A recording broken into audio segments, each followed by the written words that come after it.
సర్వశక్తిమంతుడు అయిన మా పరలోకపు తండ్రి, పరిశుద్ధుడు అయిన దేవ, మీకు వందనాలు చెల్లిస్తున్నాం. మరి ఒకసారి మీ వాక్యాన్ని మేము ధ్యానించడానికి మీరు ఇచ్చిన అవకాశాన్ని బట్టి మీకు వందనాలు. మీ వాక్యం జీవం కలిగినది.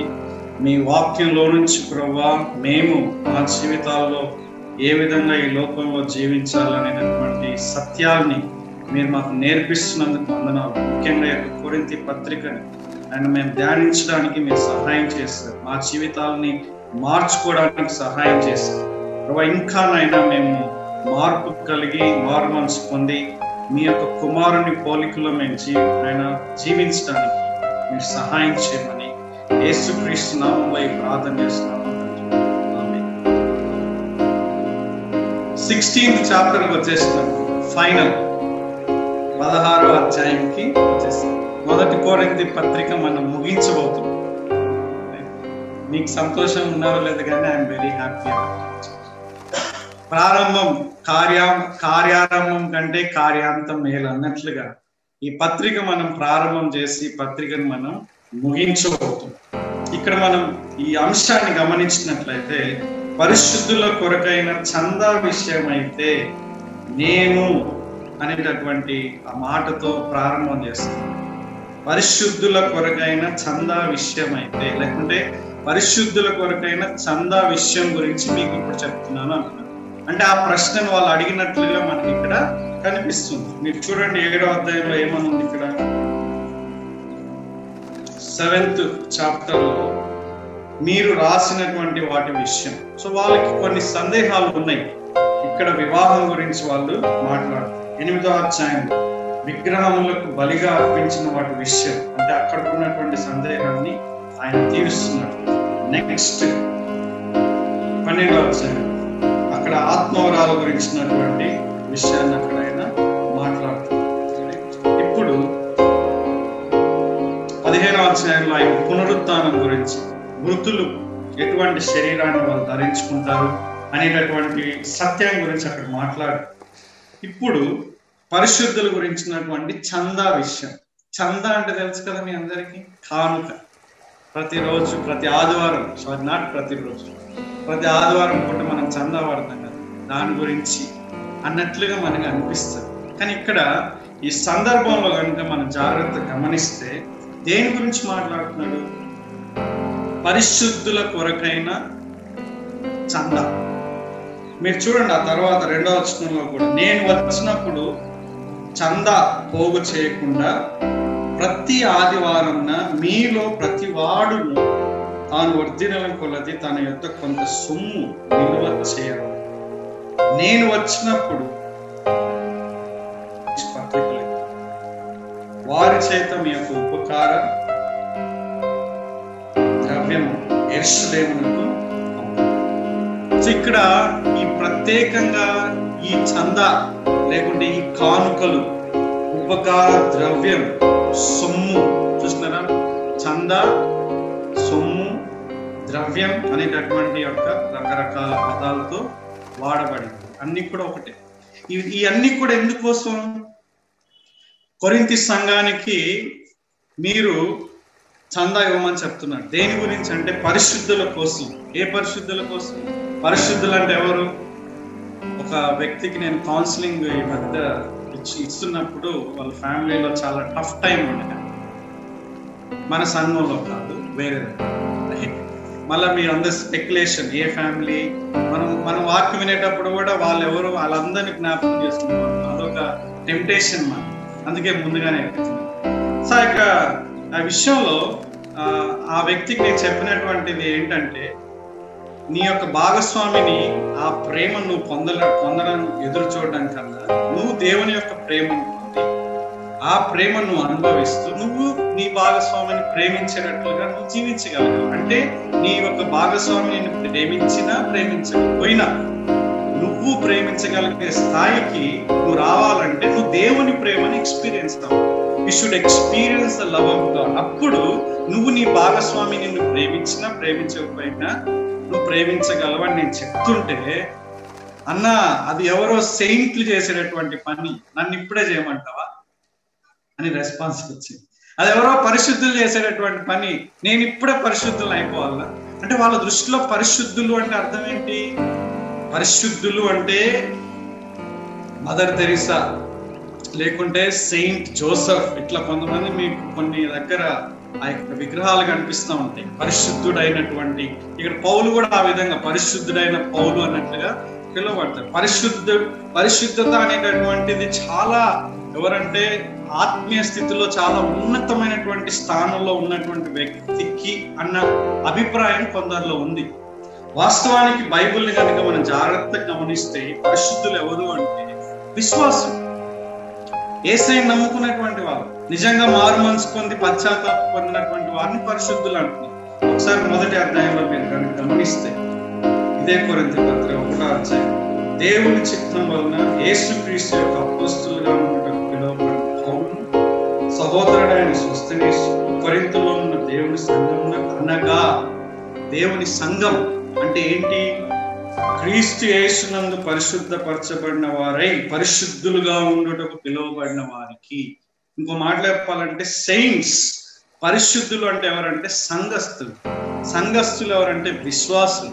విశ్వాసులు ఎవరంటే దేవుని నమ్ముకున్నటువంటి, యేసయ్యని హృదయపూర్వకంగా విశ్వసించినటువంటి. సో ఇప్పుడు వీళ్ళకి ఆయన చందా పోగు చేయడం గురించి మాట్లాడుతున్నారు. వీళ్ళు ఎట్లా చేయాలి? కొరింథీ సంఘం ఏ విధంగా చేయాలంటే, నేను గలతీయ సంఘంలోకి నియమించిన ప్రకారం మీరును చేయుడి అంటే ఇప్పుడు ఈ యొక్క ప్రత్యేకమైనటువంటి చందా దేని గురించి అంటే, ఈ యొక్క డబ్బులు దేని గురించి కలెక్ట్ చేస్తున్నారంటే, యెరూషలేములో ఉన్నటువంటి ఆ యొక్క సంఘంలో కరువు వలన చాలా మంది పేదరికంలో ఉన్నారు. సో వీళ్ళు అంటే కొరింథీ సంఘం, గలతీ సంఘం, మాసిదోనియా సంఘం, ఇంకా వేరే సంఘాలన్నీ కలిపి వీళ్ళు కొంత డబ్బుని వాళ్ళు పెట్టుకొని పోగు చేసుకొని ఆ యెరూషలేము సంఘాన్ని తీసుకెళ్ళి ఆ పేదలకి సహాయం చేయాలి. ఇది కాంటెక్స్ట్. సో ఆ విధంగా వీళ్ళకి కూడా చెప్తున్నాడు అన్నమాట, మీరు ఏ విధంగా చేయాలి? పరిశుద్ధుల కోసం అంటే దేవుని సంఘం కోసం, ఆ యొక్క అవసరతలో ఉన్నటువంటి వాళ్ళ కోసం. అంటే ఇప్పుడు ఈ యొక్క కాంటెక్స్ట్ లో, ఈ సందర్భంలో సంఘంలో ఉన్నటువంటి డబ్బులు దేని కొరకు ఉపయోగించబడాలి అని ఇండైరెక్ట్ గా మనం చూస్తున్నాం. దేనికోసం? సంఘంలో ఉన్నటువంటి వ్యక్తుల యొక్క అవసరతల కోసం, ముఖ్యంగా ఎవరు? పేదల కోసం, కరువులో ఉన్నటువంటి కోసం. ఇక చాలా ప్రాముఖ్యమైనటువంటి విషయం ఏంటంటే, ఈ సంఘాలు వేరే సంఘాలకు సహాయం చేస్తాయి. సంఘంలో ఉన్నటువంటి పేదవాళ్ళకి సంఘం సహాయం చేయడం ఒక వంతు అయితే, సంఘంలో ఉన్నటువంటి బయట సంఘాలకు కూడా సహాయం చేయడం అనేటటువంటిది ఇక్కడ మనం చూస్తున్నాం. అంటే ఆ ప్రేమ బాంధవ్యం అనేటటువంటిది డబ్బు ఇవ్వడంలో కూడా ఇక్కడ కనిపిస్తుంది. ఏమంటున్నాడు? ఏ విధంగా ఇవ్వాలి అది కూడా చెప్తున్నాడు. సో చందా మీరు చేయాలి. దేని గురించి? పరిశుద్ధుల యొక్క అవసరాల గురించి. So that is one of the purposes of the church. అంటే సంఘం యొక్క డబ్బులు ఖర్చు పెట్టడానికి ఒకానొక ఉద్దేశం అది. మీరు మొదటి తిమోతి పత్రిక 5వ అధ్యాయంలో కనుక చూస్తే అక్కడ సంఘ పెద్దలకి ఇవ్వవలసినటువంటి దాని గురించి మాట్లాడుతున్నారు. అలాగే నిజంగా విధవరాలు ఉన్నటువంటి వాళ్ళకి ఇవ్వవలసిన దాని గురించి కూడా మాట్లాడుతున్నారు. ఓకే, సో దేవుని యొక్క ఆ యొక్క డబ్బుని ఏ విధంగా ఉపయోగించాలనేటువంటి పాయింట్లో ఈ మూడింటితో పాటుగా సువార్త వ్యాపించడంలో కూడా, ఇతరులకు సువార్తను అందించేటటువంటి విషయంలో కూడా సంఘం యొక్క డబ్బుల్ని మనం ఖర్చు పెట్టాలి. అంతేగాని అనవసరంగా ఎక్కువగా భౌతిక సంబంధమైనటువంటి వాటికి ఖర్చు పెట్టకుండా ఉంటే మేలు. వాస్తవానికి ఇక్కడ రాయలేదు కానీ భౌతిక సంబంధమైనటువంటి దానికి ఎక్కువ డబ్బుల్ని ఖర్చు పెట్టి ఆత్మ సంబంధమైన అంటే ముఖ్యంగా భౌతికంగా ప్రాముఖ్యమైనటువంటి మనుషులకి ఖర్చు పెట్టకుండా ఉంటే అది కొంచెం బైబిల్కి అతీతంగా లేకుంటే వేరుగా ఉన్నట్టుగా ఉంటుంది. భౌతికంగా ఖర్చు పెట్టాలా లేదా అంటే ఖర్చు పెట్టాలి. సో దాన్ని ఒక్కొక్క సంఘం వాళ్ళ యొక్క కెపాసిటీని బట్టి, వాళ్ళ యొక్క కానుకలను బట్టి, వాళ్ళకు ఉన్నటువంటి ఆ యొక్క ఫైనాన్సెస్ని బట్టి వాళ్ళు క్యాల్కులేట్ చేస్తారు ఎంత ఖర్చు పెట్టాలి, ఎంత చేయాలి. కానీ బైబిల్లో చెప్పినటువంటి ముఖ్యమైన విషయం ఏంటంటే పేదలకు సహాయం చేయాలి, సంఘ పెద్దలకు సహాయం చేయాలి, సంఘంలో నిజంగా విధవరాలకు ఉన్నటువంటి వారికి సహాయం చేయాలి. అలాగే సువార్త ప్రకటిస్తున్నటువంటి ఆ ప్రకటన విషయంలో మనం సహాయకారిగా ఉండాలి. Okay, those are different things. కానీ ఎట్లా ఇవ్వాలి, ఇచ్చేటటువంటి విషయం కూడా వాళ్ళు ఏ విధంగా ఇవ్వాలని చాలా అద్భుతంగా చెప్పారు. నూతన నిబంధనలో, న్యూ టెస్టిమెంట్ లో ఏ విధంగా డబ్బులు ఇవ్వాలి అనేటటువంటి విషయాన్ని ఒక ప్రిన్సిపల్ ఇక్కడ చెప్పబడింది. ఏంటి? ప్రతి వాడును, ఈచ్ పర్సన్, ప్రతి వాడును తాను వర్ధిల్లిన కొలది తన యొద్ద కొంత సొమ్ము నిల్వ చేయవలెను. So this is special offering అన్నమాట. అంటే అడావుడిగా నేను రాగానే మీరు ఏదో మీకున్న దాంట్లో కొంచెం ఏదో తీసుకొని ఇవ్వడం కాకుండా, మీరు సిస్టమాటిక్ గా ఈ విషయంలో కొంచెం కొంచెం కొంచెం కొంచెం మీకు దేవుడు ఆశీర్వదించిన కొలది మీరు కొంచెం కొంత దాచిపెట్టి, అది నేను వచ్చినప్పుడు మీరు ఇచ్చి ఈ విధంగా ఇస్తే అది నేను తీసుకువెళ్ళి యెరూషలేములో నేను వారికి సహాయం చేస్తానని మాట్లాడుతున్నాను. ప్రతివాడు కూడా తన ఇష్టపూర్వకంగా వర్ధిల్లిన కొలది ఇవ్వాలనేటటువంటి ప్రిన్సిపల్ ఇక్కడ మనం చూస్తాం. చూడండి, నేను వచ్చినప్పుడు మీరు సడన్ గా చందా పోగు చేయకుండా ప్రతి ఆదివారం మీలో ప్రతివాడు తాను వర్ధిల్లిన కొలది తన యొక్క కొంత సొమ్ము నిలువ చేయవాలి. ఆఫరింగ్ గురించి మాట్లాడుతున్నప్పుడు కూడా ఇష్టపూర్వకంగా ఇవ్వడం అనేటటువంటిది మాట్లాడుతుంది. కానీ ఇక్కడ ఒక ప్రిన్సిపల్ అనేటటువంటి చెప్పాడు. ఇష్టపూర్వకంగా ఇచ్చే విషయంలో ధారాళంగా ఇవ్వాలని బైబిల్ చాలా స్పష్టంగా చెప్తుంది. వర్ధిల్లిన కొలది ఇవ్వాలంటే అర్థం ఏంటి? నీకున్న ఇప్పుడు నీకు 1000 రూపాయలు సంపాదిస్తున్నావు, నువ్వు ఎంతో ఇచ్చావు. నువ్వు 10,000 సంపాదించినా కూడా అంతే ఇస్తున్నావు అనుకో, ఏదో తేడా ఉన్నట్లుగా అర్థం. సో దేవుడిని దీవిస్తున్న కొలది నువ్వు ఇష్టపూర్వకంగా కొంత దేవుడికి ఇవ్వడం నేర్చుకోవాలి, సంఘానికి ఇవ్వడం మనం నేర్చుకోవాలి. సో ఇక్కడ మనం 2 కొరింథీ పత్రికలో మనం చూస్తున్నాం, సనుక్కోకుండా ఇవ్వాలి, కొనుక్కోకుండా ఇవ్వాలి, ధారాళంగా ఇవ్వాలి, ఇష్టపూర్వకంగా ఇచ్చేటటువంటి వారిని దీవిస్తారని చెప్తారు. 3వ వచనంలో చాలా మంచి మాట ఇక్కడ మనం చూస్తాం. నేను వచ్చినప్పుడు మీరెవరిని యోగ్యులని ఎంచి పత్రికలు ఇద్దరులో వారి చేత మీ ఉపకార ద్రవ్యమును యెరూషలేమునకు నేను పంపుతున్నాను. చూడండి, పౌలు ధనం విషయంలో ఎంత జాగ్రత్త కలిగి ఉన్నాడో మనం జాగ్రత్తగా ఆలోచించాలి. ఆయన అపోస్తలుడు,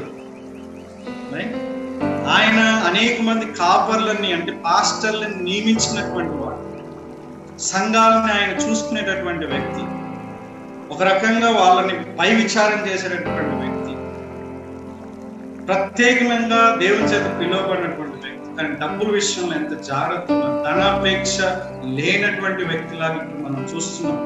చాలా ప్రాముఖ్యమైనటువంటిది, ముఖ్యంగా పాస్టర్లకి, ముఖ్యంగా ఈ యొక్క సంఘాన్ని నడిపించి ఫైనాన్సెస్ హ్యాండిల్ చేసేటటువంటి వాళ్ళకి ఏంటంటే ఈ యొక్క డబ్బుల్ని ఆయన వ్యక్తిగతంగా ఆయన ఖర్చు పెట్టడానికి, లేకుంటే అది తీసుకుని ఆయన వ్యక్తిగతంగా వెళ్ళి అది ఇవ్వడానికి ఆయన విముఖత, అంటే దాన్ని విముఖత చూపిస్తున్నాడు. ఆయన ఏం అడుగుతున్నాడు తెలుసా? మీలో ఒకరిని మీరు ఎవరిని యోగ్యులని ఎంచుతారో, అంటే సంఘంగా మీరు ఒక వ్యక్తిని మీరు డిసైడ్ చేసుకోండి. ఎవరు మంచి వ్యక్తితో మీరు డిసైడ్ చేసుకోండి, ఎవరికి ధనాపేక్ష లేదో మీరు డిసైడ్ చేసుకోండి, ఎవడు నిజంగా దేవుని కోసం జీవిస్తున్నాడో వాడిని మీరందరూ కలిసి మీరు ఎన్నుకోండి. ఆ వ్యక్తి నాతో పంపించండి, ఆ వ్యక్తి చేత మీరు పంపించండి. నేను ఒకవేళ అవసరమైతే నేను కూడా వెళ్తానని చెప్పి తను తీసుకొని నేను వెళ్ళి ఇచ్చేస్తాలే అనేసి నిజంగా ఇవ్వచ్చు, దెర్ ఈస్ పాసిబిలిటీ. కానీ ఆ విషయంలో ఎటువంటి నింద పడకుండా జాగ్రత్త. మీరు ఈ 2వ కొరింథీ పత్రికలో ఈ విషయం గురించి మరి కొంచెం ఎక్కువగా ఎక్స్ప్లెయిన్ చేస్తారు. ఒకసారి చూడండి, ఆ మాట 8వ అధ్యాయంలో కనుక మనం గమనించినప్పుడు, సహోదరులారా, మాసిదోనియా సంఘంలో అనుకునేటువంటి దేవుని కృపను గురించి మీకు తెలియజేయుచున్నాను అనేటటువంటి ఆ యొక్క దాంతో స్టార్ట్ చేసి వాళ్ళు ఏ విధంగా వాళ్ళు దాతృత్వం కలిగి ఎంతగా వాళ్ళు దేవునికి వాళ్ళు తమ్మును తాము అప్పగించుకొని వాళ్ళు పేదరికంలో ఉన్నా సరే వాళ్ళు సహాయం చేశారనేటటువంటిది ఇక్కడ చెప్తున్నారు. మనం 2వ కొరింథీ పత్రిక వచ్చినప్పుడు దాని గురించి మాట్లాడుతున్నాం. కానీ ఇక్కడ చూడండి, 21వ వచనంలో మంచి ప్రిన్సిపల్ ఆయన 21 2వ కొరింథీ 8:21 ఏలయనగా ప్రభు దృష్టి యందు మాత్రమే కాక మనుషుల దృష్టి యందును యోగ్యమైన వాటిని గురించి శ్రద్ధగా ఆలోచించుకొనుచున్నాము. ఎందుకండి 20వ వచనంలో రీజన్ ఇస్తారు. మేమింత విస్తారమైన ధర్మం అంటే డబ్బులు ఇచ్చేటటువంటి కార్యం, ధర్మం విషయమై పరిచారకులై ఉన్నాం కనుక దానిని గూర్చి మా మీద ఎవరును తప్పు మోపకుండా మేము జాగ్రత్తగా చూచుకొనుచు అతనిని పంపుచున్నాము. వేరే వ్యక్తిని కూడా అక్కడ పంపించడం జరుగుతుంది. డబ్బుల విషయంలో అక్కడ సంఘములన్నీ కూడా సంఘాలన్నీ అంటే అన్ని సంఘాల్లో కూడా పేరుగాల్సినటువంటి వాళ్ళందరూ కూడా అప్రూవ్ చేసినటువంటి ఆ సంఘాల దృష్టిలో ఒక మంచి వ్యక్తిని వాళ్ళు ఎన్నుకొని ఆయన ద్వారా డబ్బులు పంపించడం జరుగుతుంది. మేము దేవుని దృష్టిలో మాత్రమే కాకంటే మేము దేవుని దృష్టిలో డబ్బుల విషయంలో మేము నమ్మకంగా ఉండడానికి మేము ప్రయత్నం చేస్తున్నాం. అదే సమయంలో మనుషుల దృష్టిలో కూడా మేము ఆ విషయంలో కేర్ఫుల్ గా ఉంటాం. ఈ యొక్క విషయాన్ని చాలా సంఘాలలో పాటించడం లేదనేటటువంటిది ఒక బాధాకరమైన విషయం. ఇప్పుడు చాలా సంఘాలు అన్నప్పుడు ఎక్కడ ముఖ్యంగా ఇండిపెండెంట్ చర్చెస్, ఆర్థడాక్స్ చర్చెస్ లో, మెయిన్ లైన్ చర్చెస్ లో ఖచ్చితంగా అకౌంట్స్ అనేటటువంటిది మెయింటైన్ చేయాలి.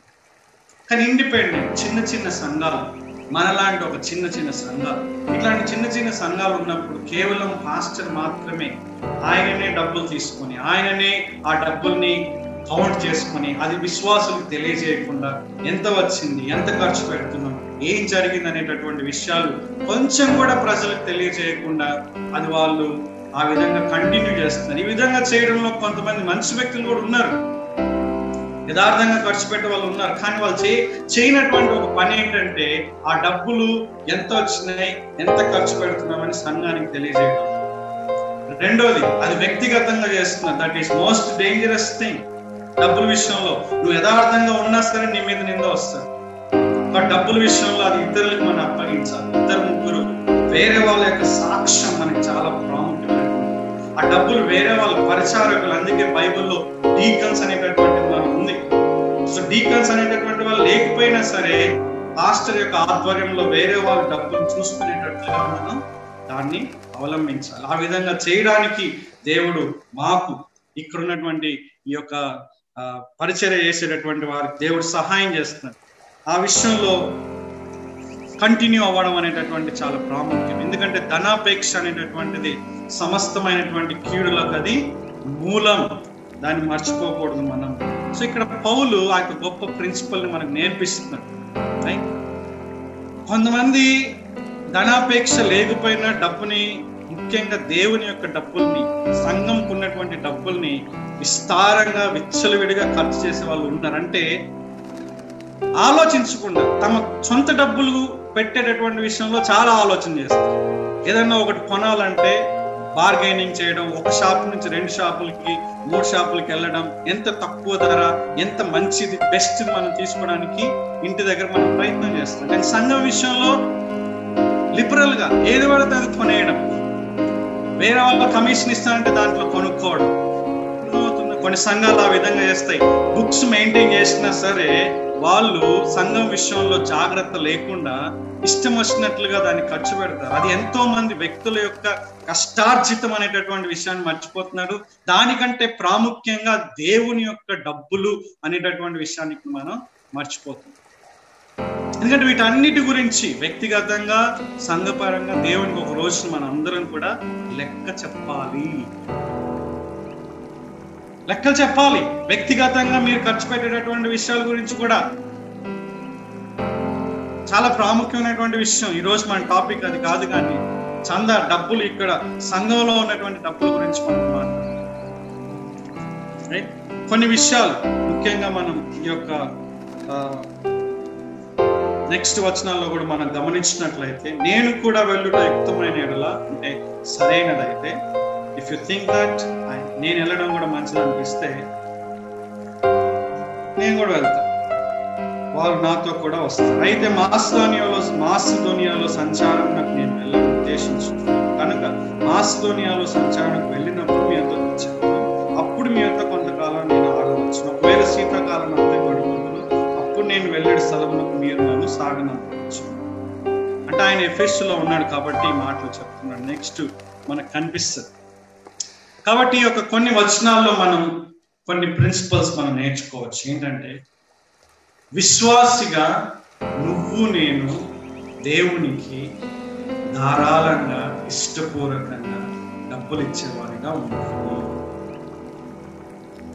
ఒక విశ్వాసిగా, క్రైస్తవునిగా దేవుని పరిచర్య నిమిత్తం, అది పరిశుద్ధుల కొరకైనా సరే, ఈ యొక్క కాంటెక్స్ట్ లో పరిశుద్ధుల యొక్క సహాయం కోసం, అది సంఘ పెద్దల కోసం అయినా సరే, అంటే సంఘంలో నువ్వు డబ్బు ఇచ్చేటటువంటి విషయంలో ధారాళంగా ఉండాలి అనేటటువంటిది మనం నేర్చుకుంటున్నాం. ప్రతి ఒక్క విశ్వాసి కూడా ఈ విషయంలో తన వంతు బాధ్యతని వాళ్ళు చేయాలి. అది ఇష్టపూర్వకంగా చేయాలి, భయంతోని కాదు. ఇవ్వకపోతే నాకు నాశనం అయిపోతుంది, ఇవ్వకపోతే నాకు ఏదో అవుతుంది, ఇస్తే నాకు ఏదో దీవెన వస్తుంది, 101, 95 ఇట్లా చిల్లర చిల్లర కూడా ఇస్తూ ఉంటుంది, రైట్? అది కాదు. ఇవ్వకపోతే నాకు ఏదో అవుతుంది, ఇస్తే నాకు దీవెన వస్తుంది. డబ్బులు ఇచ్చి దేవుని యొక్క దీవెనల్ని కూడా కొనుక్కోలేరు. దయచేసి మళ్ళా మీకు చెప్తున్నాను, డబ్బులతో దేవుని యొక్క కృపని ఎవరు కూడా పొందుకోలేరు. It is impossible for everyone to please God with your money. In a sense, you want to get your blessings from God through money. దేవుని యొక్క ఆశీర్వాదాలని డబ్బుతో కొనుక్కోవడం అనేటటువంటిది అసాధ్యం. కానీ ఆ విధంగా ఇప్పుడు ప్రసంగాలు అట్లనే నడుస్తున్నాయి. నువ్వు కనుక డబ్బులు ఇస్తే దేవుడు నీకు దీవిస్తాడు అనేటటువంటిది. ఎంత బైబుల్ విరుద్ధమైనటువంటి సత్యాలు బోధిస్తున్నారు వాళ్ళు. గారడీ సీమోన్ అనేటటువంటి వ్యక్తి అపోస్తల కార్యం 8వ అధ్యాయంలో మనకు కనిపిస్తాడు. మాంత్రికుడు అంటే మెజీషియన్, మంత్రాలు చదివేవాడు కాదు, మెజీషియన్. అంటే ఏదో ఉన్నది లేనట్లుగా, లేనిది ఉన్నట్లుగా ప్రజలకి మభ్యపరిచి వాళ్ళందరి చేత చప్పట్లు కొట్టించుకొని డబ్బులు సంపాదించేటటువంటి వ్యక్తి. కానీ అక్కడ ఫిలిప్పు దేవుని యొక్క శక్తి ద్వారా అద్భుతాలు చేసినప్పుడు ఆయన చూసి ఆశ్చర్యపడిపోయి నేను కూడా బాప్తిజం తీసుకుంటా అని చెప్పి ఆయన ఏం చేస్తున్నారంటే, మీరు ఏ విధంగా అయితే పరిశుద్ధాత్మ వరాన్ని ఇతరులకు ఇస్తున్నారో ఆ వరాన్ని నాకు కూడా ఇవ్వండి అని డబ్బులు ఇవ్వడానికి పేతురు దగ్గరకు వస్తాడు. పేతురు చెప్పినటువంటి మాటలు ఏంటంటే, నీ డబ్బు నీతో నశించును గాక, నువ్వు మారు మనసు పొందు, లేకుంటే దేవుడు ఒకవేళ నువ్వు నశించిపోతావేమో అనేటటువంటి స్ట్రాంగ్ ఒక గొప్ప హెచ్చరికలు అక్కడ సీమోనికి ఇచ్చినట్లుగా మనం చూస్తున్నాం. ఇప్పుడు కాలంలో అయితే ఇంకా ఇవ్వండి, ఇంత సరిపోదు, మీ యొక్క బంగారం తీసుకురండి, లేకుంటే నెల ఇంత ఇవ్వండి, దేవుడు మీకు దీవిస్తాడు అనేటటువంటి బోధలు వస్తాయి. డబ్బుతో దేవుని యొక్క ఆశీర్వాదాలని, దేవుని యొక్క కృపని, దేవుని యొక్క బ్లెస్సింగ్స్ ని ఏ వ్యక్తి కూడా కొనలేడు. నీకు దేవుని యొక్క ఆశీర్వాదం కావాలంటే, దేవుని యొక్క బ్లెస్సింగ్ కావాలంటే ఆయన దగ్గర నువ్వు అణిగి మణిగి, అంటే విరిగి నలిగిన హృదయంతో ఆయన కృపని వేడుకొని ఆయనకి విధేయతగా ఉంటే ఆయన నీకు ఖచ్చితంగా ఆశీర్వాదాలు ఇస్తాడు. అంతేగాని ఏదో డబ్బులు ఇచ్చి దేవుడి యొక్క దీవెని పొందుకుందామని ప్రయత్నం చేస్తే మటుకు అది కుదరనేటువంటి పని. వాస్తవానికి మీకు సంగతి చెప్పాలన్నా, చాలా మంది అవిశ్వాసులు నమ్మకంగా, ముఖ్యంగా సంఘాలలో డబ్బులు ఇస్తారు, దశంభాగాలు ఇస్తారు, ఫెయిత్ఫుల్ గా ఇస్తారు. ఆ విషయంలో వాళ్ళు మెచ్చుకోవాలి. కానీ పాయింట్ ఏంటంటే, అవి రక్షణ లేకుండా నువ్వు ఇచ్చేటువంటి డబ్బులు దేవుని దృష్టిలో అంగీకారం. దేవుడు ఆ డబ్బులు ఇచ్చినా ఇవ్వకపోయినా దేవుడు నిన్ను దీవిస్తాడు, అది మర్చిపోవద్దు ఎప్పుడు. ఈ యొక్క ఇవ్వడం అనేటటువంటిది మన యొక్క కృతజ్ఞత అనేటటువంటి హృదయాన్ని తెలియజేస్తుంది. సో ఇక్కడ ఒక లింక్ కూడా ఉంది మళ్ళా. అంటే ఇచ్చినా ఇవ్వకపోయినా దేవుడు దీవిస్తాడు కదా అని ఇవ్వకుండా ఉన్నారనుకోండి, దాని అర్థం ఏంటి తెలుసా? మీరు ఇంకా నిజంగా మారు మనసు పొందలేదని అర్థం. అంటే ఒక అవిశ్వాసి మారు మనసు పొందకుండా కూడా డబ్బులు ఇస్తున్నాడు, దాని యొక్క హృదయం మనకు తెలియదు. కానీ ఒక విశ్వాసిగా ఉండి నువ్వు డబ్బులు ఇవ్వడం లేదంటే, నేను ఇవ్వడం లేదంటే, మన హృదయం ఇంకా మార్పు చెందలేదని అర్థం. డబ్బుల విషయంలో మనం ధనాపేక్ష కలిగి ఉన్నామని అర్థం. డబ్బుల పైన మనం నమ్మకం ఉంచుతున్నామని అర్థం. పిష్నారిగా ఉన్నామనేటటువంటిది అర్థం. దుబారాగా వేరే వేరే విషయాలు, అంటే పిచ్చి పిచ్చిగా డబ్బులు వేరే వాటికి, భౌతిక సంబంధమైన వాటికి ఖర్చు పెడుతున్నాం. దేవుని పరిచర్య విషయంలో డబ్బులు ఇవ్వడం లేదంటే మనం ధనాపేక్ష ఉన్నదని అర్థం, కృతజ్ఞత లేదని అర్థం. కాబట్టి ఇవ్వడం అనేటటువంటిది ఒక గొప్ప పరిచర్య. బైబిల్ గ్రంథంలో 2 కొరింథీ 8వ అధ్యాయంలో ఈ మాట మనం చూస్తున్నాం. ఇవ్వడం అనేటటువంటిది ఒక గొప్ప పరిచర్య. కొరింథీ సంఘానికి ఆయన చెప్తూ మంచి మాట అంటున్నాడు. చూడండి, ఇది చాలా ఆశ్చర్యం అనిపించింది నాకు. 8వ అధ్యాయంలో మేము ధ్యానిస్తుండగా మంచి మంచి మాట 8వ అధ్యాయంలో మాట్లాడుతున్నాడు. ఎంత మంచి మాట అంటే ఇది ఏదో కాలిపోతున్నట్టు వాసన వస్తుంది.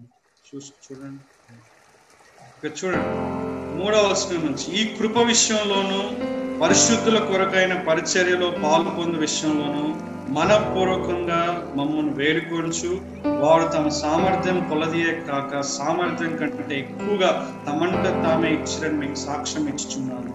ఇదియుగాక మొదట ప్రభువునకును దేవుని చిత్తం వలన మాకును తమను తామే అప్పగించుకొని ఇంతగా చేయదురని మేము అనుకోలేదు. ఇవన్నీ చెప్పిన తర్వాత 7వ వచనంలో కొరింథీ సంఘానికి ఒక ఆజ్ఞ లేకుంటే ఒక సలహా ఇస్తున్నారు. ఏంటది? మీరు ప్రతి విషయంలో, అండర్లైన్ 7వ వచనం, మీరు సంఘం ప్రతి విషయంలో అనగా విశ్వాసమందును ఉపదేశమందును జ్ఞానమందును సమస్త జాగ్రత్త యందును మీకు మా ఎడలో ఉన్న ప్రేమ యందును ఎలాగూ అభివృద్ధి పొందుచున్నారో అలాగే మీరు ఈ కృప యందు కూడా అభివృద్ధి పొందినట్లు చూచుకోండి. మీరు ఏ విధంగా అయితే మిగతా విషయాల్లో విశ్వాసంలో ఉపదేశంలో జ్ఞానంలో జాగ్రత్త పడే విషయంలో ప్రేమలో ఎదుగుతున్నారో, ఆత్మీయంగా మేము ఎదుగుతున్నాం, ప్రార్థనలో ఎదుగుతున్నాం, వాక్యంలో ఎదుగుతున్నాం, ప్రోత్సహించడంలో ఎదుగుతున్నాం, మిగతా పనుల ఆతిథ్యంలో ఎదుగుతున్నాం అని మీరు అనుకుంటున్నారో మంచిదే.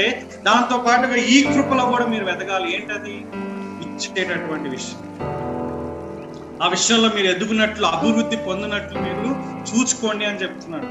అభివృద్ధి పొందేటట్లు ఇస్తున్నాం అనుకుంటే మంచిదే, ఇచ్చే విషయంలో మీరు ఇంకా ధారాళంగా ఇవ్వడం నేర్చుకోండి. సో ఇక్కడ దేవుడు ఫ్రీడమ్ అనేటటువంటిది ఇచ్చాడు, స్వేచ్ఛని ఇచ్చాడు. అంటే నిజంగా నీకు దేవుని ప్రేమ అర్థమైతే ఆ ప్రేమను అనుభవిస్తుంటే కృతజ్ఞతగా నువ్వు ఆ కానుకని ఇస్తావు. ఫస్ట్ నువ్వు సమర్పించుకోవాలి, ఆ తర్వాత నీ యొక్క కానుక అనేటటువంటిది రావాలి. జాగ్రత్త. కయ్యూని హేబేలు విషయంలో ఇదే జరిగింది. ఇద్దరు కూడా దేవునికి అర్పించారు కానుక, వాళ్ళ ప్రకారంగా కానుకలు అర్పించారు. దేవుడు ఒక వ్యక్తిని ఫస్ట్ తిరస్కరించి ఆయన కానుకని తిరస్కరిస్తాడు. తర్వాత దేవుడు ఒక వ్యక్తిని అంగీకరించి ఆయన కానుకని అంగీకరిస్తాడు. That is very important. ఇక్కడ ఫస్ట్ దేవుడు మనల్ని అంగీకరించాలి, మనం అంగీకారంగా ఉండాలి దేవుడికి. మనం క్రీస్తు యొక్క రక్తంలో కడుగబడాలి. అంగీకారం ఉండడం అంటే ఏంటి?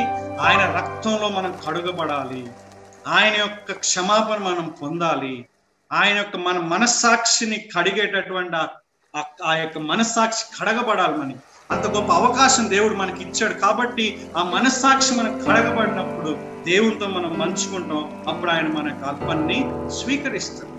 చాలా ప్రాముఖ్యమైనటువంటి విషయం ఇది.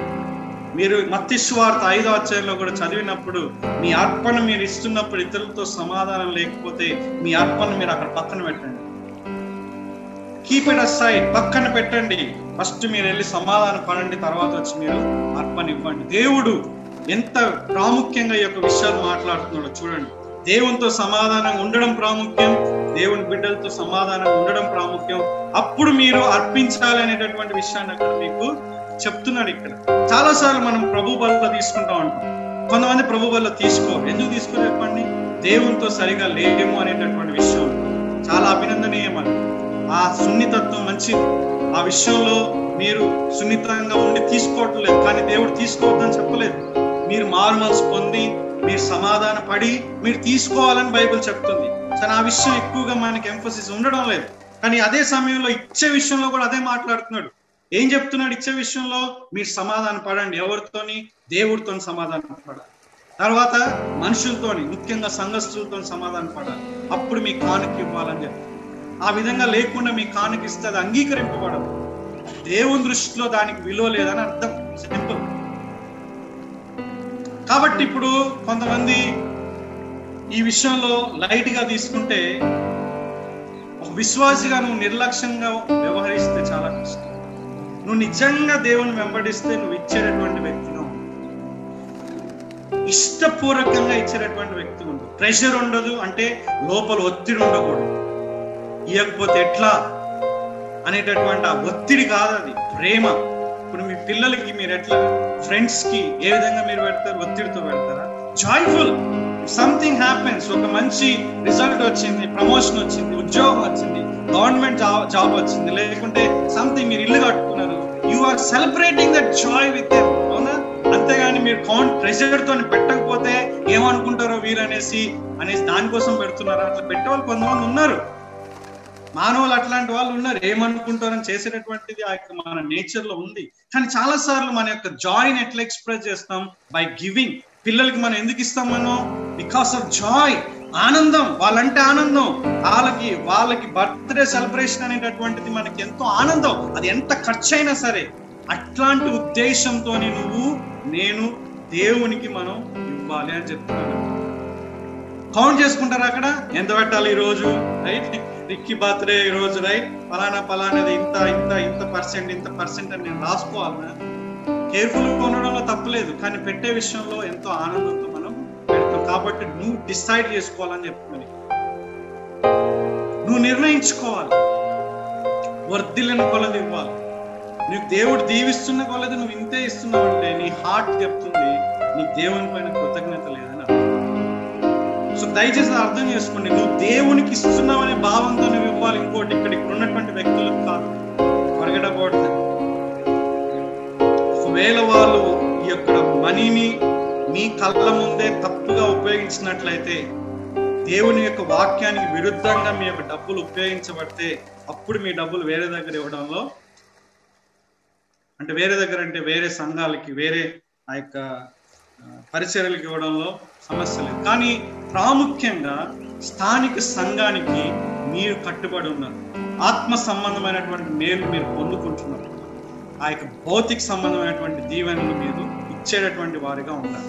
సో కొంతమంది విశ్వాసులు స్థానిక సంఘాల్లో ఇవ్వకుండా వేరే పరిచర్యలకు ఇస్తూ ఉంటారు.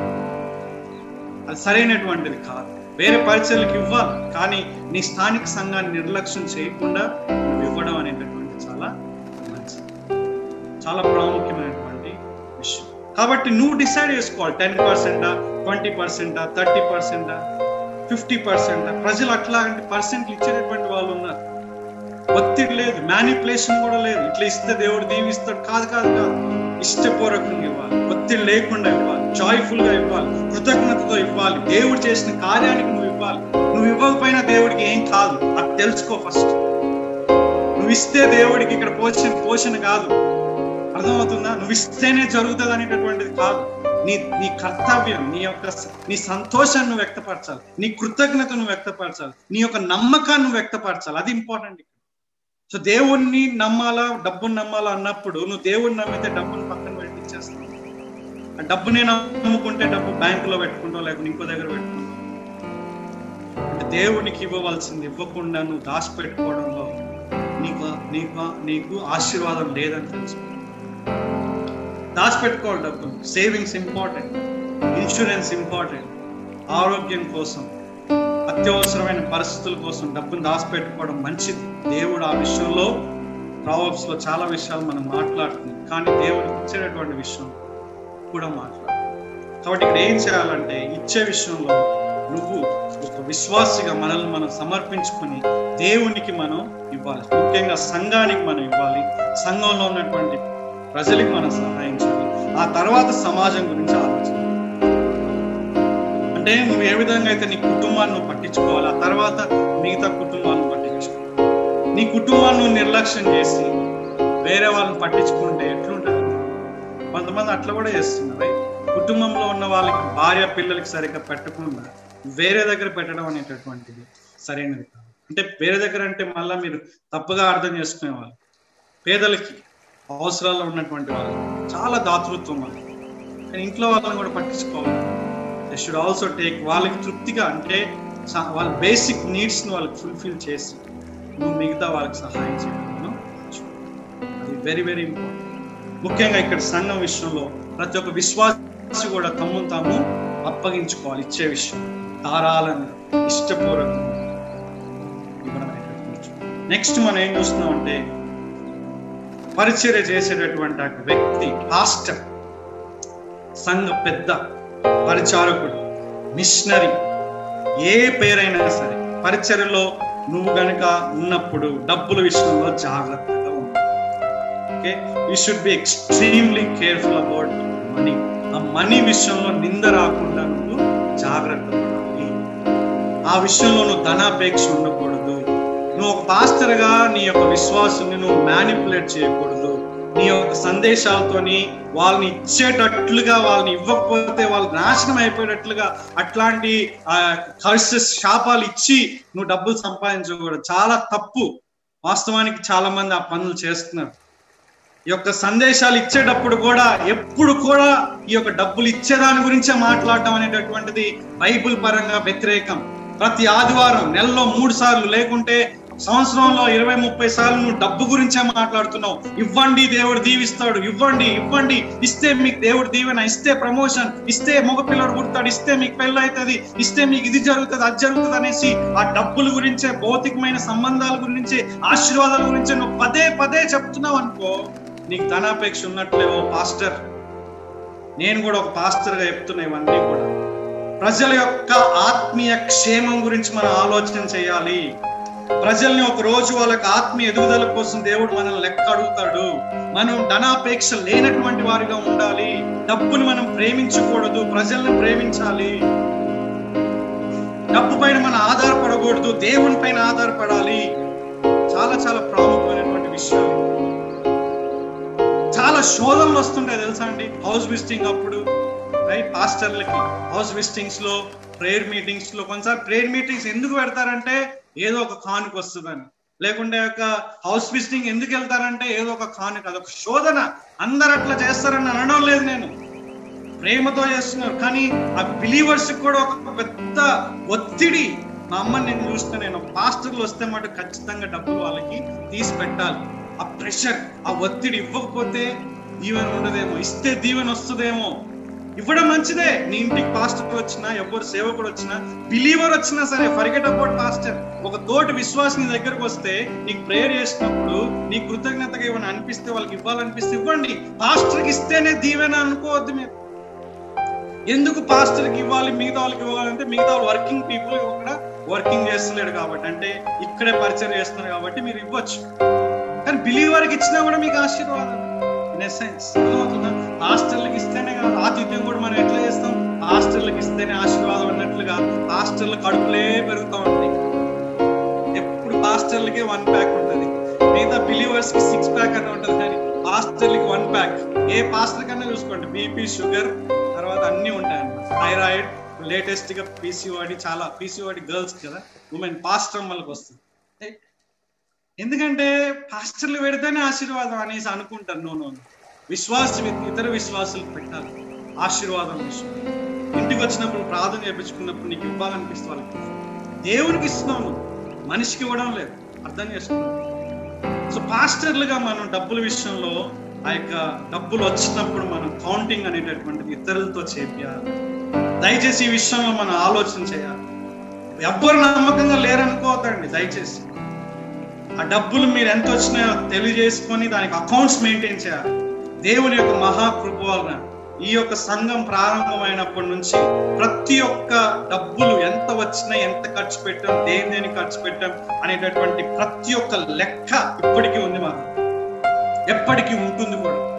రాబోయే తరాల్లో కూడా ఆ విధంగా ఉండాలి. రైట్? ఇది ప్రజల యొక్క డబ్బు, ఇది దేవుని యొక్క డబ్బు. మనం పిచ్చిగా ఖర్చు పెట్టకూడదు. ఈ డబ్బును వ్యక్తిగత విషయాల కోసం నీకు సంఘం ప్రేమించి ఇచ్చినటువంటి డబ్బులు తీసుకొని దానిని యొక్క వ్యక్తిగత విషయాల కోసం ఖర్చు పెట్టవచ్చు. డబ్బుని ఇష్టం వచ్చినట్లుగా ఖర్చు పెట్టదు. నేను ఒకసారి ఈ మధ్య కాలంలోనే ఒకటి విన్న, ఈ లాక్డౌన్ లో జరిగిన విషయం ఏంటంటే, ఒక సంఘం వాళ్ళ యొక్క రెంటెడ్ బిల్డింగ్ కి ఎన్ని రూపాయలు చెల్లిస్తున్నారో తెలుసు. ఇది చెప్తే ఆన్లైన్ లో వేరే వాళ్ళకి తెలిసిపోతుంది. కొన్ని లక్షల రూపాయలు నెల రెంట్ ఇస్తున్నారు. మీరు అర్థం చేసుకోండి. సంఘస్థులు చాలా బాధపడుతున్నారు ఆ విషయంలో. ఇంత డబ్బులు అనవసరంగా ఒక భౌతికమైనటువంటి బిల్డింగ్ కి ఇచ్చి ఏం సాధించాలనుకుంటున్నావు? ఒకవేళ అది నీ యొక్క సొంత ఇల్లు అయితే ఆ విధంగా నువ్వు చేయగలవా? నీ సొంత కష్టార్జితం అయితే ఆ విధంగా నువ్వు ఒట్టిగా ఒక బిల్డింగ్ ను ఆ విధంగా చేయగలవా? ఒకసారి ఆలోచించండి. అసలు ఈ లాక్డౌన్ లో ప్రజలు, విశ్వాసులు ఎంత ధారాళంగా ఇస్తున్నారండి. అమేజింగ్. అసలు యాక్చువల్గా 2 years మేము మిమ్మల్ని అడగలేదు. ఎప్పుడో ఒకసారి కానుకల గురించి మీకు మేలైతే మీకు ఇమ్మని మేము చెప్తా ఉంటాం. అది మీరు ఇష్టపూర్వకంగా ఇవ్వాల్సినటువంటి విషయం. చాలా సంఘాల్లో విశ్వాసులు ఎంతో ధారాళంగా ఇచ్చేవాళ్ళు ఎవరు తెలుసా? చాలా మంది సర్వే ప్రకారంగా కానీ మనం కనుక హోలిస్టికల్ గా అంటే 1వ శతాబ్దం నుంచి ఇప్పుడు వరకు చూసుకుంటే పేదవాళ్ళుగా ఉన్న వాళ్ళే ఎక్కువ ఇచ్చేవాళ్ళుగా ఉన్నారు. ధనవంతులు జనరల్ గా ధనాపేక్ష కలిగినటువంటి వాళ్ళు, అందుకే వాళ్ళు ధనవంతులు అవ్వగలిగారు. ధనవంతులందరూ ధనాపేక్షలు అంటని చెప్పలేదు. ధనవంతుల్లో చాలా కొంతమంది ధారాళంగా ఇచ్చేటటువంటి వాళ్ళు ఉన్నారు, కానీ ఎక్కువ మంది పిసినారితనంగా ఉన్నటువంటి వాళ్ళు, కానీ ఎక్కువ మంది పేదవాళ్ళు, దేవుని యొక్క కృపని అర్థం చేసుకున్నటువంటి వాళ్ళు, ధారాళంగా ఇచ్చేటటువంటి వారు ఉన్నారు. అంత ధారాళంగా దాతృత్వంగా ఇచ్చేటటువంటి ఆ డబ్బుల్ని, ఆ కష్టార్జితాన్ని నువ్వు ఏ విధంగా ఖర్చు పెడుతున్నావు, దేనికోసం ఖర్చు పెడుతున్నావు అనేటటువంటి చాలా ప్రాముఖ్యం. ముఖ్యంగా నువ్వు ఎట్లా ఖర్చు పెడుతున్నావో అనేటటువంటిది లెక్కలు అనేటటువంటిది ఉండాలి. లెక్కల్లో తారుమారు చేస్తే దేవుడు చూస్తుంటారు. మీ సంఘస్థులు పట్టుకోపోవచ్చు, మీ తోటి సంఘ పెద్దలు పట్టుకోపోవచ్చు, ఒక రోజున దేవుడిని ఆ విషయంలో లెక్క డబ్బుల విషయంలో సంఘ పెద్దలుగా పాస్టర్లుగా అందరం కూడా చాలా జాగ్రత్తగా ఈ విషయంలో ఉండాలి. ప్రజల్ని భయపెట్టదు, ప్రజల్ని మ్యానిపులేట్ చేయాలి, ప్రజలకు ఉన్నది ఉన్నట్లుగా వాక్యాన్ని చెప్పాలి. వాళ్ళు వాక్య ప్రకారంగా ప్రతిస్పందిస్తే మంచిది. సంఘస్థులు ఎవ్వరు డబ్బు ఇవ్వకపోయినా సరే పర్వాలేదు, దయచేసి దానిపైన ఆధారపడి నువ్వు జీవించవద్దు. కొన్నిసార్లు దేవుడే కొన్నిసార్లు వాళ్ళ యొక్క హృదయాలు మూసివేస్తే కూడా నువ్వు నేను జాగ్రత్తగా ఆయన పైన ఆధారపడి ఆయన పోషణ కోసం ఎదురు చూస్తూ ఆయన విశ్వాసంతో వచ్చాం కాబట్టి మనం ఆ పని కొనసాగించాలి. ఒకవేళ దేవుడు ప్రొవైడ్ చేయకపోతే సంఘం ద్వారా మనం కష్టపడి పని చేసి సంపాదించుకోవడంలో ఎటువంటి తప్పు లేదు. ఒకవేళ దేవుడే ఆపితే మనం ఏం చేయగలమండి? దేవుడు ఇవ్వకపోతే మనం ఏం చేయాలి? మ్యానిపులేట్ చేయాలా? సంఘస్థులు ఇవ్వకపోతే ఏం చేయాలి? డబ్బుల కోసం ఇప్పుడు నా డబ్బులు రాలేదు, దేవుడు పిలుచుకున్నాడని చెప్పుకుంటున్నాం, మనం దేవుడు సహాయం చేస్తాడని చెప్పుకుంటున్నాం, దేవుడు సహాయం చేయలేదు, ఏం చేయాలి? భయపెట్టాలా ప్రజల్ని? ఇట్లా చేస్తే మీకు దీవెనలు వస్తాయని చెప్పి ప్రతి నెల కానుకలు మనం ఫుల్ పెట్టుకోవాలా? లేదు కదా. ఇట్లా చేయకూడదు. దేవుని యొక్క పోషణ కోసం ఎదురు చూడాలి. దేవుడు ఈ విషయంలో నమ్మదగిన వాడు. ఆయనకి కృతజ్ఞత లేని వారికే సహాయం చేస్తున్నాడు. ఆయన విశ్వాసం ఉంచినటువంటి వారికి కూడా సహాయం చేస్తున్నాడు. నీకు నాకు సహాయం చేయడా? ఖచ్చితంగా చేస్తాడు. ఒకవేళ చేయకపోతే నువ్వు నేను పని చేసుకోవడంలో ఎటువంటి తప్పులేదు. ఒక పార్ట్ టైం పని చేసుకొని కూడా దేవుని యొక్క సువార్తను మనం ప్రకటించవచ్చు. వాస్తవానికి ఇది హైపోథెటికల్ సిచ్యువేషన్, ఇట్లా ఎక్కడ ఉండదు. నాకు తెలిసి బిలీవర్స్ ఏ సంఘస్థులైనా సరే ధారాళంగా ఇచ్చేటటువంటి వాళ్ళు, అంటే వాళ్ళు ఇచ్చేటటువంటి వాళ్ళు ఎంతో కొంత వాళ్ళు ఇస్తారు, కానీ కొన్ని సంఘాల్లో చాలా తక్కువగా ఇస్తారని మనం విన్నా నేను. సంఘం చాలా పెద్దగా ఉంటది, కానీ వాళ్ళు ఇచ్చే విషయం చాలా తక్కువ. అంటే కూలికి వెళ్ళేటటువంటి వాళ్ళు ఉండొచ్చు, కానీ పని చేసే వాళ్ళు ఉన్నప్పటికీ కూడా ఎంతో తక్కువ ఇస్తున్నారంటే ఆ సంఘంలో చాలా మందిగా పిలువబడుతున్న వాళ్ళు రక్షణ లేదని అర్థం. నిజంగా రక్షణ ఉంటే, నిజంగా కృతజ్ఞత ఉంటే వాళ్ళు దేవునికి కానుకలు తెచ్చిస్తారు. ఒకవేళ నీ సంఘంలో ఆ విధంగా ఉంటే వాళ్ళ రక్షణ కోసం నేను ప్రార్థన చేస్తాను. వాళ్ళు రక్షింపబడితే, మార్టిన్ లూథర్ గారు చెప్తారు కదా, రక్షణ పొందినటువంటి వ్యక్తుల్లో ఒకనొకటి ఏంటంటే పరిస్థితుల విషయంలో కూడా విమోచన. గొప్ప భక్తుడు ఆయన, ఒక రిఫార్మర్. ఆయన చెప్పినటువంటి విషయం ఏంటంటే రక్షింపబడినటువంటి వ్యక్తులు ఒకనొక విమోచన ఏంటి? పరిస్థితి విషయంలో కూడా విమోచన కావాలంటే ధారాళంగా ఇచ్చేటటువంటి విషయంలో విశ్వాసి. కాబట్టి ఆ విషయంలో మనం జాగ్రత్తగా ఆలోచించాలి. ఏం చూసుకుంటున్నాం? అవిశ్వాసిగా ఉండి కూడా కొంతమంది ఇస్తున్నారు, కానీ అది ప్రయోజనం లేదని దయచేసి తెలుసుకోండి. విశ్వాసిగా ఉన్నటువంటి వాళ్ళు ఇవ్వాలని బైబిల్ చెప్తుంది. నువ్వు ఇచ్చేవాడిగా ఉంటే ఇంకా ధారాళంగా ఇవ్వడం నేర్చుకో. అలాగే సంఘ పెద్దగా పాస్టర్గా డబ్బు విషయంలో జాగ్రత్త ఉండాలి. వేరే వాళ్ళకి ఆ యొక్క డబ్బులు మనం అప్పగించాలి. ఆ డబ్బులు సంఘానికి తెలిసేటట్లుగా ప్రొజెక్ట్ చేయాలి. ఈ విషయంలో మనం చాలా జాగ్రత్తగా. తర్వాత మిగతా ఆయన విషయాలు ఏం చెప్తున్నారంటే, నేను కూడా ఆ వ్యక్తితో నా వ్యక్తిని ఒకవేళ నేను వెళ్ళవలసి వస్తే నేను కూడా వెళ్తానని విషయం చెప్తాను. ఓకే, దయచేసి ఈ యొక్క సత్యాలను మనం గమనిస్తాం. ఇవ్వడం అనేటటువంటిది ఒక గొప్ప పరిచయం. ఇప్పుడు నేను ప్రసంగిస్తున్నాను, ఇది ఒక పరిచయం, రైట్? మీరు ఇచ్చేటటువంటిది కూడా ఒక పరిచయం. చాలాసార్లు ఈ ప్రసంగమే గొప్ప పరిచర్యగా మీరు చూస్తారు, మంచిది. కానీ మీరు ఇవ్వడం కూడా ఒక గొప్ప పరిచయం. మీరు 2 కొరింథీ 8:9 చదవాలి. ఇవ్వడం అనేటటువంటి ఒక గొప్ప పరిచర్య. అలాగే నీ స్థానిక సంఘానికి నువ్వు ప్రాథమికంగా నువ్వు ఇవ్వాలి. అక్కడ ఇక్కడ ఇచ్చేసినావు అనుకుంటే నువ్వు సరైనటువంటి న్యాయం చేయడం లేదు. మొదట నీ కుటుంబమైన నీ యొక్క ఆత్మీయ కుటుంబానికి నువ్వు ఖచ్చితంగా నీ యొక్క ఇష్టపూర్వకమైన ఆఫరింగ్స్ నువ్వు ఇవ్వడం చాలా ప్రాముఖ్యం. ఆ తర్వాత మిగతా వాటికి నువ్వు ఇవ్వాలి. రైట్? అది అన్నీ కూడా నువ్వు ఇష్టపూర్వకంగా ఇవ్వాలి, ఆనందంగా ఇవ్వాలి, సంతోషంగా ఇవ్వాలి, కృతజ్ఞతగా ఇవ్వాలి. ఒకవేళ దేవునితో సమాధానం పడకుండా, మనుషులతో సమాధానం పడకుండా ఉంటే ఇవ్వకూడదు. దయచేసి అర్థం చేసుకుంటా. ఏ విధంగా అయితే నువ్వు ప్రభు వల్ల తీసుకోవడం లేదో అదే సీరియస్నెస్ యొక్క డబ్బు విషయంలో కూడా చూపించాలి. జాక్ పునెన్ గారు మన యొక్క భారతదేశంలో చాలా గొప్పగా వాడబడుతున్నటువంటి దైవజనుడు. ఈజ్ నాకు భారతదేశంలో ఇష్టమైనటువంటి టీచర్లు ఆయన ఒక వ్యక్తి. సో ఆయన యొక్క సిద్ధాంతాలన్నీ నేను నమ్మకపోయినప్పటికీ ఆయన యొక్క ఇచ్చే విషయంలో వాళ్ళ వెబ్సైట్ లో కూడా ఇది చాలా క్లియర్ గా ఉంటుంది. నువ్వు దేవుడితో మనుషులతో సమాధానంగా ఉంటేనే నువ్వు ఆఫరింగ్స్ ఇవ్వాలి. ఎవరు చెప్పగలరు ఈ మాట? అప్పుడే కదా నువ్వు నిజంగా నువ్వు దేవుడి దగ్గరికి రావడమే నిజమైన ఆశీర్వాదం. నీకు డబ్బులు ఇచ్చింది దేవుడు, రైట్? మరి నీ హృదయం ఇవ్వాలి ఫస్ట్. నువ్వు సరిపడాలి దేవునితో. ఆ తర్వాత నీ యొక్క కానుక, ఆ తర్వాత నువ్వు నేను చేసేటటువంటి పరిచయం. కాబట్టి ప్రభు వాళ్ళ విషయంలో ఎంత సీరియస్ గా నువ్వు నేను తీసుకుంటున్నానో ఇచ్చే విషయంలో కూడా మనం అంత సీరియస్ గా తీసుకుంటాం. నువ్వు నిజంగా దేవుని కనుక నమ్ముకొని ఆయన వెంబడిస్తే నిన్ను ఇచ్చే విషయంలో నిన్నెవరు ఆపలేరు. నిన్నెవరు ఆపలేరు. You will give. ఏమన్నా మాసిడోనియా సంఘం గురించి, వాళ్ళు మమ్మల్ని బలవంతం చేశారు. పేదవాళ్ళు, రక్షణ పొందిన వాళ్ళు ఇచ్చే విషయంలో వాళ్ళు బలవంతం చేసి ఇచ్చారంట. అదే అండి, అది రక్షణ పొందినటువంటి వ్యక్తి చేసే పని. ఇవ్వకుండా ఉండలేదు.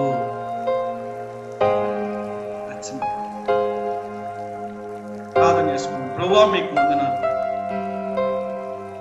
ఇచ్చే విషయంలో మేము ఏ విధంగా ఉండాలో మీరు నేర్పిస్తున్నారు. ముఖ్యంగా నైనా మీరు ఇచ్చేటటువంటి దేవుడు, మీ కుమారుణ్ణి మా కోసం, మీ అద్వితీయ కుమారుణ్ణి మా కోసం మీరు ఇచ్చివేస్తారు. పరలోకంలో ప్రభువా అనేకమైనటువంటి బహుమానాలు మాకు ఇవ్వబోతున్నారు. ఈ లోకంలో మా యొక్క జీవితాన్ని మీరు ఉచితంగా ఇచ్చారు. మీరు ఇచ్చే దేవుడవునైనా మీ పిల్లలుగా మేము కూడా ఇచ్చేటటువంటి వ్యక్తులుగా ఉండాలి. సంఘంలో అయినా బయట వ్యక్తిగతంగా అయినా సరే, ఎక్కడైనా సరే ఆయన మాకున్న దాంట్లో మేము ఇతరులకు షేర్ చేసుకునేటటువంటి ఆ యొక్క కృతజ్ఞత స్వభావాన్ని మాకు అనుగ్రహించండి. అలాగే ఒక కాపరిగా, అలాగే కాపర్లుగా ఉన్నటువంటి మా యొక్క తోటి కాపర్ల గురించి మేము ప్రార్థన చేస్తున్నాం. దయచేసి ఈ విషయంలో ప్రభువా నమ్మకంగా ఉండడానికి, ధనాపేక్ష లేకుండా, మ్యానిపులేట్ చేయకుండా, నాయన థ్రెటనింగ్, నాయన భయపెట్టడం అనేటటువంటి చేయకుండా, లేకుంటే ప్రతి వారం దీని గురించే పదే మాట్లాడి నాయన ప్రజలకి తప్పుడు ఆ యొక్క హోప్ ఇవ్వకుండా, నాయన ఆత్మీయమైనటువంటి విషయాల్లో ఎక్కువగా జాగ్రత్త కలిగి సహాయం చేయండి. ఇది ఒక గొప్ప పరిచర్య అని నైనా ఇది ఇవ్వడం అనేటటువంటిది కృతజ్ఞతతో కూడుకుందనే విషయం ప్రతి ఒక్క విశ్వాసి తెలుసుకొని ధారాళంగా వర్ధిల్లిన కొలది సనుక్కోకుండా ఇష్టపూర్వకంగా నైనా ఇవ్వడానికి మీరే సహాయం చేయమని, అటువంటి ఆత్మ కార్యాలు మీరు జరిగించమని మేము ప్రార్థన చేస్తున్నాం. ఒకవేళ అవిశ్వాసులు ఎవరైనా సరే ఇవ్వడం వల్ల దేవుడు దీవిస్తారనే భావనలో వాళ్ళు ఉంటే దయచేసి నైనా వారికి మీరు తెలియచేయండి. నైనా వారు ఇచ్చేటటువంటి డబ్బుల కన్నా వారి హృదయం మారుమనసు పొందడం చాలా ప్రాముఖ్యం. నైనా వారు డబ్బులు ఇచ్చి నరకంలో వెళ్ళడం కన్నా నైనా ఉదయం మారి నైనా మారు మనసు పొంది మీతో యుగాలు ఉండడం అనేటటువంటిది మీరు కోరుకునేటటువంటి విషయం. కాబట్టి నైనా ఈ విషయాన్ని, సత్యాన్ని నైనా అర్థం చేసుకోవడానికి మీరు సహాయం చేయమని, నైనా యొక్క డబ్బులు, ముఖ్యంగా సంఘానికి ఉన్నటువంటి యొక్క డబ్బులనైనా ఇష్టం వచ్చినట్లుగా నైనా నిష్ప్రయోజనంగా ఖర్చు పెట్టకుండా జాగ్రత్తగా ఖర్చు పెట్టడానికి, కేర్ఫుల్ గా మేము ఉండడానికి సహాయం చేయండి. యేసుక్రీస్తు యొక్క నామంలో ఈ ప్రార్థన చేస్తున్నాం.